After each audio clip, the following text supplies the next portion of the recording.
Hello, my name is PJ Mulrine and this is a photograph of my great-grandfather, Patrick Donnelly, locally known as Pat the Mason Donnelly. I remember this photograph in the family. It was taken by Rose Shaw sometime around about 1915.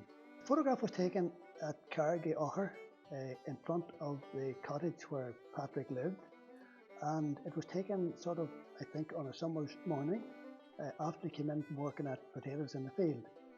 The photograph actually shows Patrick sitting in a chair with a pipe in his mouth, a fiddle in his hand, and the dog Danger at his side.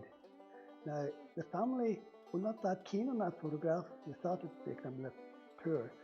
And obviously they conveyed this to Rose. So she must have came back and took another photograph of Patrick.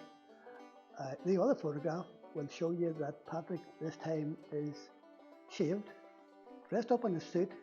He's got a white shirt, a waistcoat with pocket watch, and a dog by his side. The family liked this photograph, and I didn't know that Rose Shaw took this photograph. I thought it probably was taken by someone else, so delighted to hear that Rose Shaw had taken this photograph. Patrick was born in 1843. It is believed that the family came from Knockatallon, and his father was married to Bridget McKenna, otherwise known as Shan, from Roslay. Bridget and her brother were famous fiddlers, and I'm assuming that that's where the fiddling skills were transferred down to Patrick.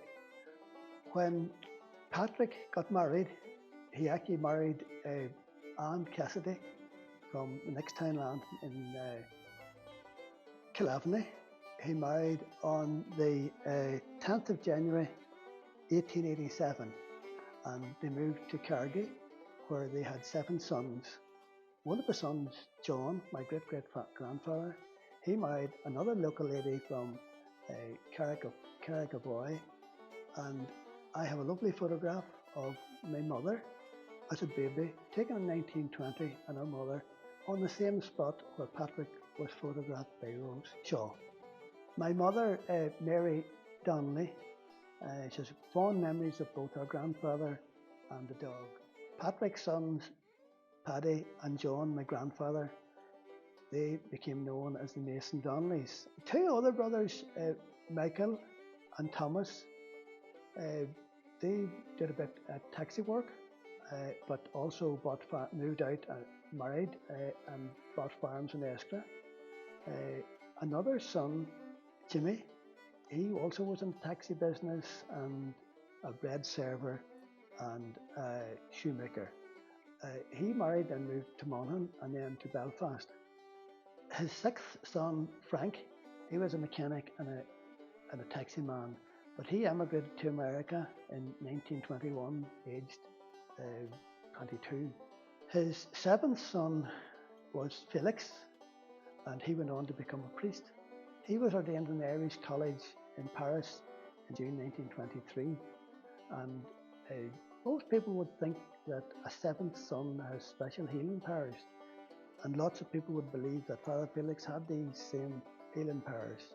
Patrick died on the 6th of August 1925, and he is buried at St McCartan's Church, Clogher, Fourth Chapel, along with his wife Anne, who died in 1931. For us now, these photographs that Rose Shaw took are a valuable resource and an insight into the cultural heritage of the people in the Clogher Valley and our ancestors. Maybe the hardships these people suffered along the way, as well as their survival. I'm delighted to be involved in this project because whilst I was aware there was one photograph of Patrick, I wasn't aware of the second one. It's a great work that's been done by this group.